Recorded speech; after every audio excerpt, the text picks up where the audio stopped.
Hello everyone, Dr. Chris Martenson here with perhaps my most important video update of the year. I'm going to tell you how to stay safe from COVID-19, the disease. This information could easily save your life or the life of a loved one. Come on, let's go check it out.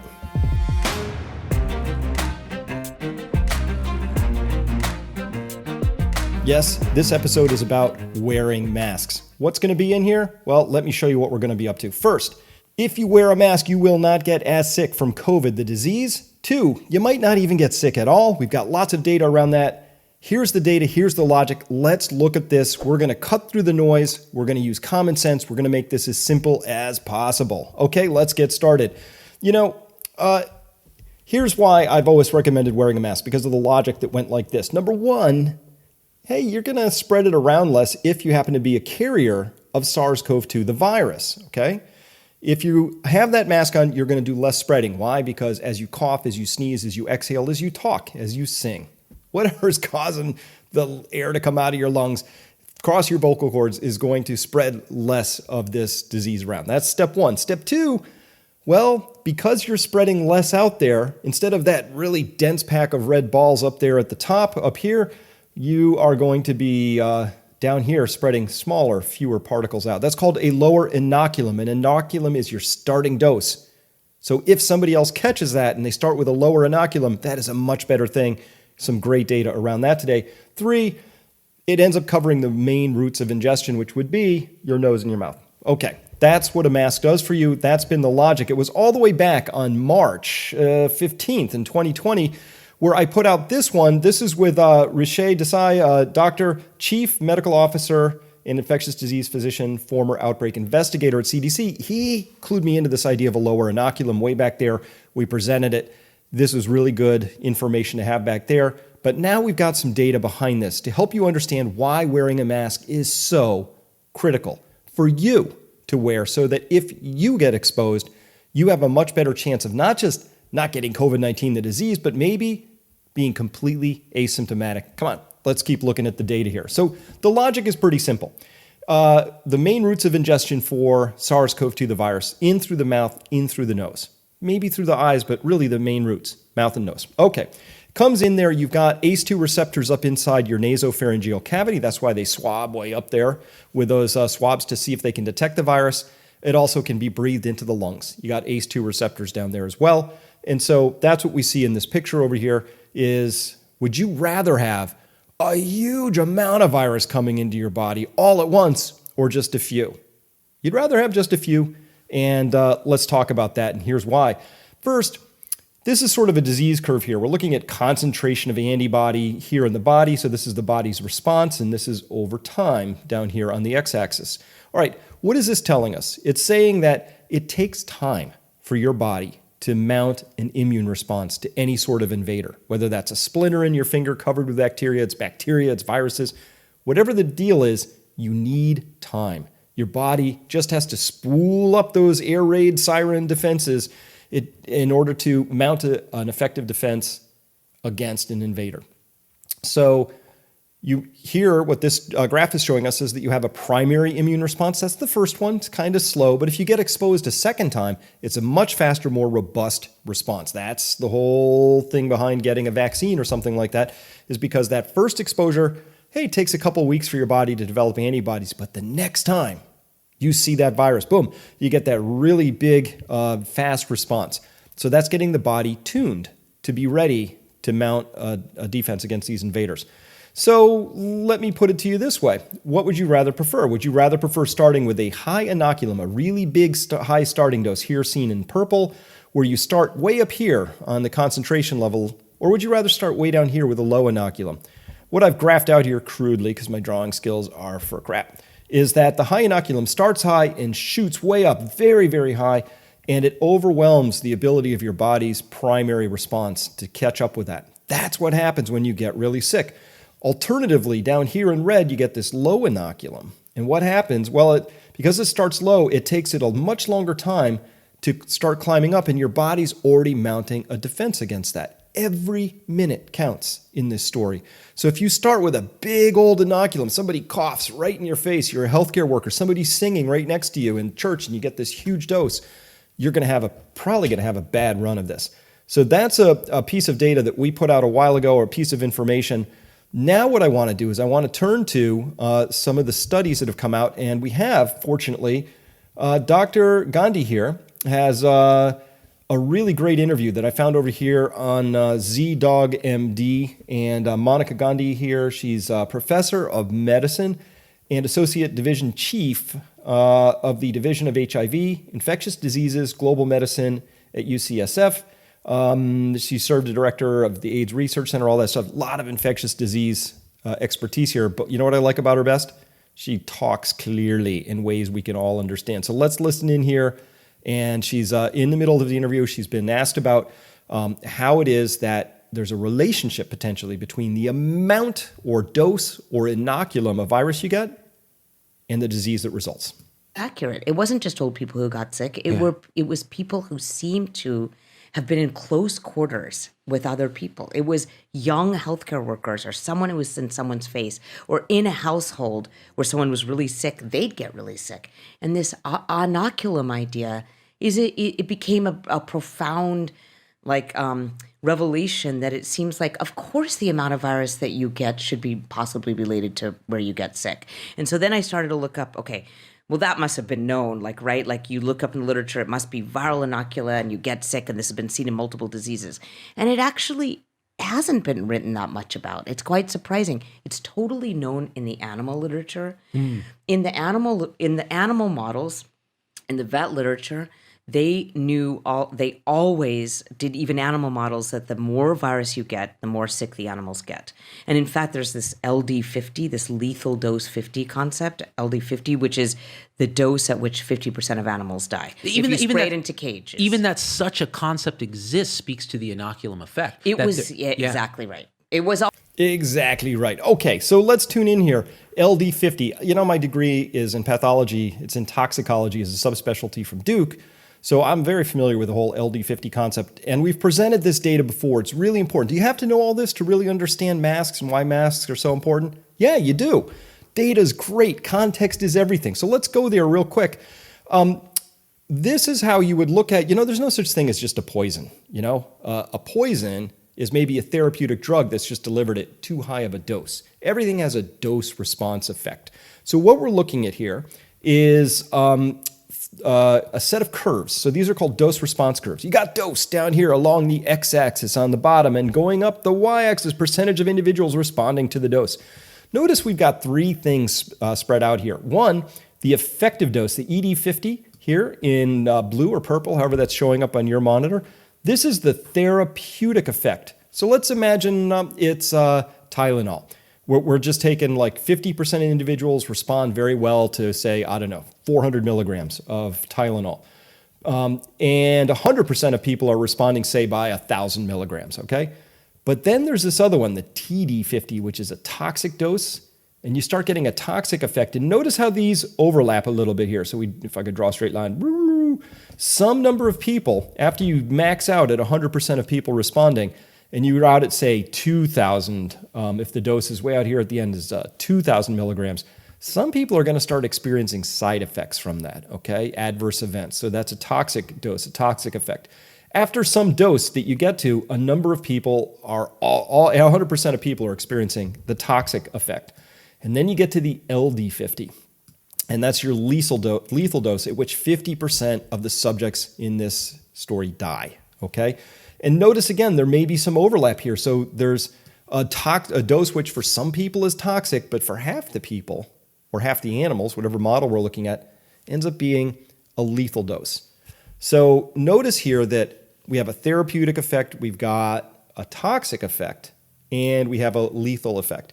In SARS-CoV-2 terminology, this might be totally asymptomatic. We could actually call that a therapeutic effect. Why? Because somebody gets exposed to a small enough amount. They've taken the 400 milligram dose of Tylenol. Because they got that small amount and their body had time to mount this response, you know what happened? They actually became immune to this asymptomatically. They basically had a therapeutic dose. And then there are people who got a little bit more than that and they got overwhelmed and they had a toxic dose. They would have what we would call mild COVID or even moderate or even severe COVID, okay? So they received a larger inoculum and they got sicker. And then there are people who ended up getting too much for their body, and they had a lethal dose, and they ended up dying from COVID, the disease. And again, you might notice here that the way these curves are laid out, that if we drew a line straight up, we might notice that what begins to be lethal for one individual is just toxic for another. So there's a different response. It's not like there is a magic number that applies to all people. They're curves. And we have curves because there's heterogeneity. There's differences across our populations, okay? So that's how you would read something like this. It says that for anything we're talking about, including viruses now, we have to bring these into our drug lexicon. Say there's a therapeutic dose, there's a toxic dose, and then there's a lethal dose, okay? And in fact, this is well known across animal models. Here's one look. This is a characterization of infectious dose and lethal dose of 2 strains of infectious virus here in fish, okay? And look at these curves down here. Do you recognize these curves now? Yeah, that's what they did. They drew out here these dose response curves, and they were looking at both an infectious dose, the dose that would transmit across populations of fish, and then where was the dose which was lethal, and they did LD50 curves here. Okay, and they've done it in mice here. Here's a mouse model. In fact, the literature is full of doing this, and here's the basic thing. You give a lot of virus to an animal or a human, and they'll get so sick that they'll die. There's some amount at which you get your LD50. That's what Dr. Monica Gandhi was talking about there, and that's a really important concept. So let's carry on with her. Here she is speaking about the fact that there's also not just an LD50 for viruses, but a dose response as well. So this is the dose response here. So let's talk about that and listen in first, and then we'll cover what she said. It was always, and the first paper that looked at this is called, they actually called it the Reed and Munch theory because it was published in 1938, and they had like poor mice and they sprayed, a virus in there, and 50% of them died at a certain dose. Yeah. So the idea of dose and how sick you became was actually always there.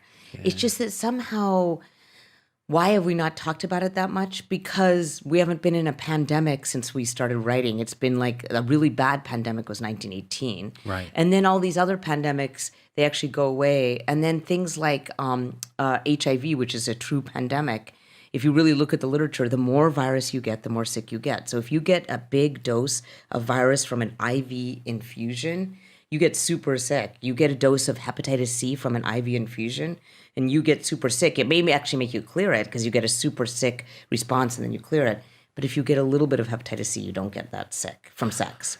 So this is known in other diseases, sexually transmitted diseases, GI. If I drink a bowl of norovirus, I get super sick. Yeah. If I have it sprinkled on my lettuce, I don't get as sick. So there it is. So there's a dose response here as well, which says, hey, there's a LD50, but then there are these other doses. So if there's a dose response effect, it's not that much to hypothesize that maybe there's also a therapeutic dose, a small inoculum that's low enough that means that if you're exposed to that virus, your body mounts a response to it such that you never even notice that you had it. I would consider that to be a therapeutic dose. That would be one where I am now immune to this disease, this virus, but I haven't had to get sick with it. So this is a really important concept, and I'm really glad that we've got this up on the table now. And in fact, this was just hypothesis before, and what Monica Gandhi and a number of her colleagues did here, and is they went forward and they actually looked at the data and said, okay, we know about the animal models, but is there anything in the human data that would support this idea that if we were masked up, that what would happen is, because we're masked, we would be gathering a lower inoculum, and therefore we would have higher rates of asymptomaticness in our population, or fewer people expressing as sick. That's what the data says. It's in the data, people. It's right there. This is slam dunk, definitive, hard proof of why you should wear a mask, why we should all wear masks. It's just there in the data. So let's go there. She says here, and her colleagues say in the abstract, although the benefit of population-level public facial masking to protect others during the COVID-19 pandemic has received a great deal of attention, we discuss for one of the first times the hypothesis that universal masking reduces the inoculum or dose of the virus for the mask wearer, leading to more mild and asymptomatic infection manifestations. Okay? One of the first times, but not the first time. I believe the other doctor I had on in March surfaced it earlier, but that's awesome. Masks, depending on type, filter out the majority of viral particles, but not all. It's an important concept there. We first discussed the near-century-old literature around viral inoculum and severity of disease, conceptualized as the LD50 or lethal dose of the virus, plus also a dose response. We include examples of rising rates of asymptomatic infection with population masking. Critical right there. We'll cover that in just a second in more detail. Including in closed settings, that is cruise ships with and without universal masking. Asymptomatic infections may be harmful for spread, but could actually be beneficial if they lead to higher rates of exposure. How could that be? How could we be arguing that a higher rate of exposure is a good thing? If people are masked and that higher rate of exposure is also associated with more asymptomatic people because they had that lower inoculum. That's how. Exposing society to SARS-CoV-2 without the unacceptable consequences of severe illness with public masking could lead to greater community-level immunity. Community-level immunity, I like that. And slower spread as we await a vaccine. The theory of viral inoculum and mild or asymptomatic disease with SARS-CoV-2 in light of population-level masking has received little attention. So this is one of the first perspectives to discuss the evidence supporting this theory. So glad they did. Let's just dive in because that's the abstract. But what do we have? What's the data? What can we look at here? All right, check this out. In this same report here, they wrote, a report from a pediatric hemodialysis unit in Indiana where all patients and staff were masked demonstrated that the staff rapidly developed antibodies to SARS-CoV-2 after exposure to a single symptomatic patient with COVID-19. In the setting of masking, however, none of the new infections was symptomatic. And in a recent outbreak in a seafood processing plant in Oregon where all workers were issued masks each day at work, the rate of asymptomatic infection among the 124 infected was 95% asymptomatic. An outbreak at a Tyson chicken plant in Arkansas with masking also showed a 95% asymptomatic rate of infection. Boom, boom, boom. Look at this. You got situations where there is sickness, it is spreading, but because people are masked, on both sides, both parties, this is the thing, both parties have to be masked. Less on the way out, less on the way in. If you have that, look at these rates. This is really solid evidence here. Super high rates of asymptomatic infection. Asymptomatic. Isn't that what we're all after? I think we are. All right, carrying on. They said also, increasing rates of asymptomatic and mild infection with COVID-19 have been seen over time during the pandemic in settings adopting population-level masking. A systematic review of earlier studies before facial masking was widely practiced, placed the proportion of asymptomatic infection with SARS-CoV-2 at about 15%. That was the stuff that we were noticing way back in February, March. A more recent narrative review of 16 different studies estimated the rate of asymptomatic infection at 40 to 45%. See that creeping up there? And the CDC has now, since article submission, also placed the rate of asymptomatic infection at 40%. That's the CDC doing their little U-turns. They got the U-turns. The WHO's got their U-turn bus. Gonna have to bust that out later, I guess. The reference is as follows, and could this new reference be placed here? Centers for blah blah. I don't care about that. Closed settings such as cruise ships can be particularly illustrative. This is true when examining phenotypes associated with SARS-CoV-2. For example, one of the earliest estimates of the rate of asymptomatic infection due to SARS-CoV-2 was in the 20% range from a report of COVID-19 outbreak on the Diamond Princess. Remember that? The Disaster Princess cruise ship?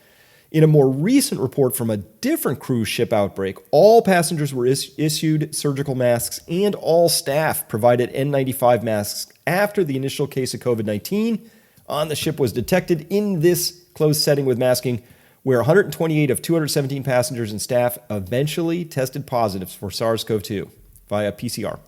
The majority of infected patients on the ship, 81%, remained asymptomatic, compared with 18% in the cruise ship outbreak without masking. Boom. You get it? This is really simple, very powerful, very important concept. This is a concept that could save your life.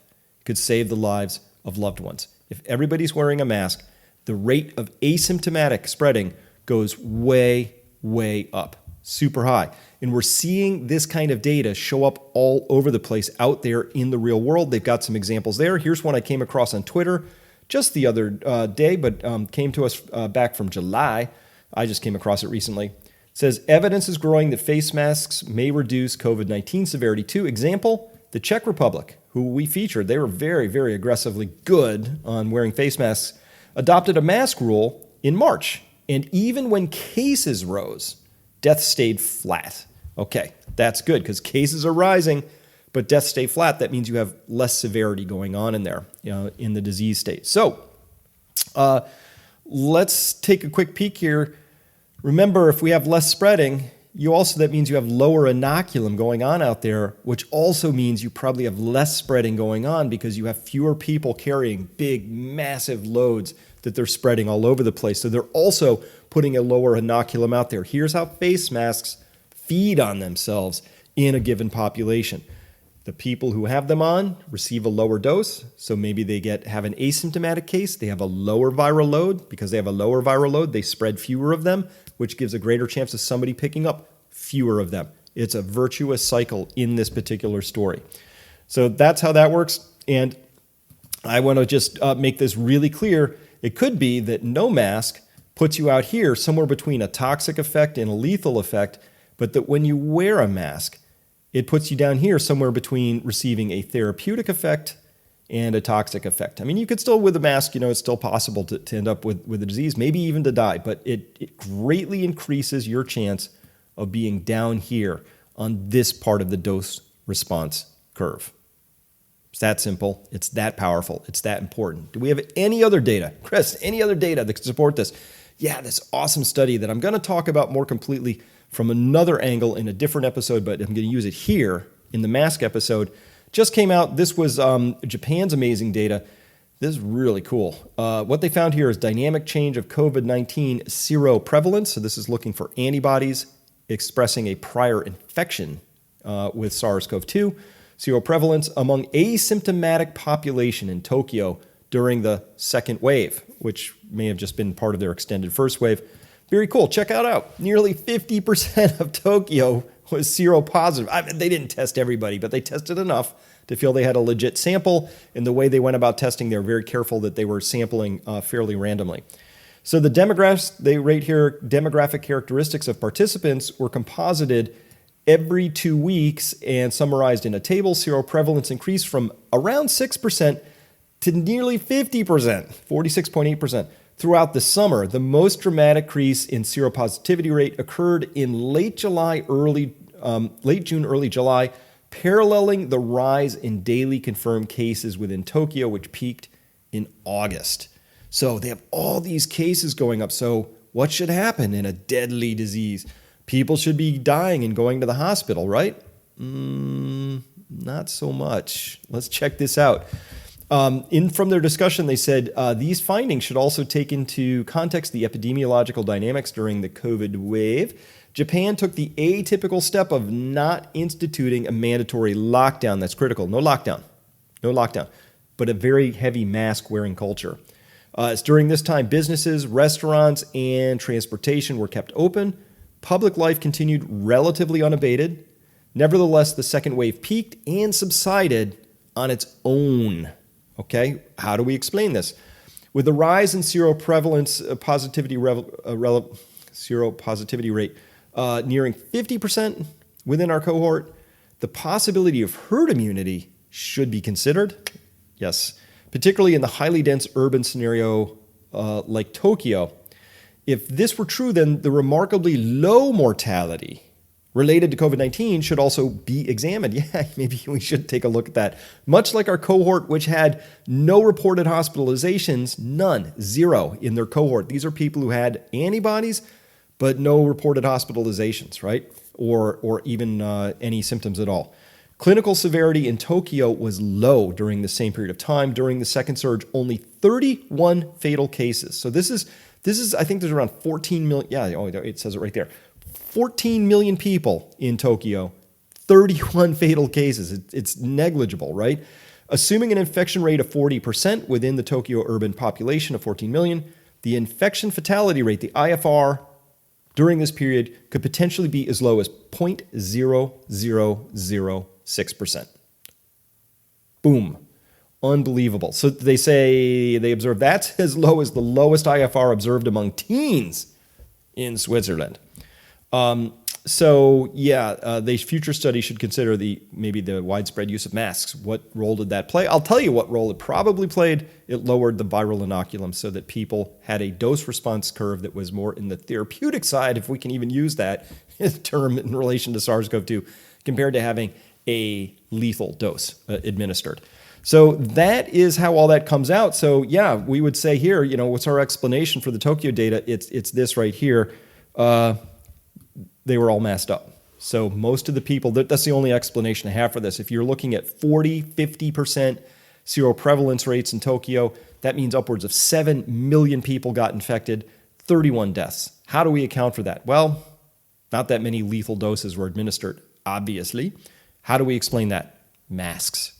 That's the explanation here. So for all the people out there who are saying, my freedoms and wearing a mask is a sign of tyranny and all this other stuff, I think you're thinking about it all wrong. You got to go about it in a whole nother way. If you're really worried about tyranny of the government, you should really be worried about facial recognition programs at the airport and in bus stops and out in the streets. So a mask actually helps you preserve your anonymity. Get rid of the smartphone and you're almost like a ghost out there. Pretty cool. But I don't get the arguments that say that your freedom, your ability to walk around without a mask trumps my ability to deserve, want, expect to receive a lower inoculum so that I don't receive a toxic dose of whatever's coming out of your body. I mean, that's just fair, right? That's fair to me at any rate. It has nothing to do with what the government wants or anything. That's me saying, I don't want your toxic dose in my body. That's fair, right? And you shouldn't want my toxic dose in your body. That's fair too, right? Fair is fair. So it goes both ways. All right. Wearing a mask, it's got 1, 2, 3 logic. So simple. 1, COVID-19, the disease is horrible. Don't get it. Just don't get it. You don't want it. Don't. Okay, that's step 1. Can we all agree on step 1? Good. We're all in agreement. I didn't hear a single dissenting voice out there. 2, masks lower the inoculum. And that's on both sides of the deal, right? The sick, transmissive person, they give less to the world, and then the healthy receive less on the way in. They might receive a therapeutic dose or maybe an effective dose, but certainly not a lethal dose. That's the logic here.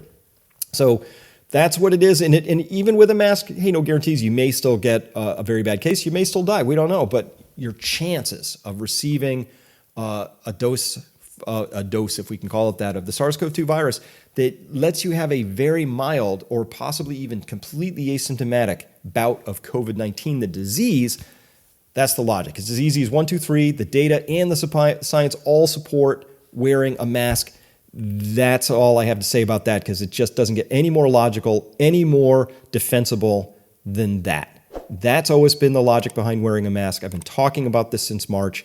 I'm glad to have extra data, and I'm glad to see that there's more firming going around this concept. We already know it for fish, we know it for mice, we know it for all sorts of animals, and we know it for humans too. So this should be talked about repeatedly. We should get this out on the national news. This is what the actual national news should be talking about. This is what Fauci and the NIH and the CDC and all of the equivalents in other countries, this is what they should be talking about. This right here. If everybody wore a mask, we would be able to get back to life with an infection fatality rate that might be comparable to that of teenagers in Sweden. It doesn't get any better than that. Or Switzerland, I think they said. How about that? That's the logic behind wearing a mask. Wear them. It's easy as 1, 2, 3. Thank you for listening. That's it. That's all I have to say on that. I'm good. All right, everybody. We'll see you next time. Hi folks, Adam Taggart here, Chris's fellow co-founder of peakprosperity.com. I'm here to tell you that this year, due to COVID, we're bringing our annual seminar digital for the first time ever. And the theme is going to be, how do we prosper in a post post-coronavirus era. We're going to be tackling questions like, how can we protect our loved ones and our wealth? And is there a way to prosper through the coming disruption that COVID's unleashing? Because of this crazy time, Chris and I wanted to do something truly special for our followers, which is why we're bringing together more expert speakers for this seminar than we ever have before. And we're making it all available to you at a truly rock bottom price. We're going to have an amazing lineup of talent this year. We're going to have economic experts like Mike Maloney, former Fed advisor Danielle DiMartino Booth, technical analyst Sven Henrik, macro experts like Wolf Richter, John Rubino, Charles Hugh Smith. We're going to have energy experts like Richard Heinberg and Art Berman. We're going to have farming and environmental experts like Joel Salatin, America's Farmer, the folks at Singing Frog Farms, and many other experts in building resilience across your money, your health, your home, and your community. Now, the conference is going to take place the weekend of October 24th and 25th. It's going to be 2 days of packed presentations, panels, and live Q&A. But don't worry if you can't attend live or watch the entire live event. Everybody who registers is going to receive replay videos of all of the presentations, plus hours of additional bonus presentations that we just simply can't squeeze into a 2-day event, and trust me, we've tried. If you register now before September 30th, you're going to get all of this for the extremely low early bird price of $179. And if you happen to be a premium Peak Prosperity subscriber, you're going to get an additional 15% discount savings on top of that. To learn more, go visit peakprosperity.com/seminar2020. Chris and I hope to see you there in October.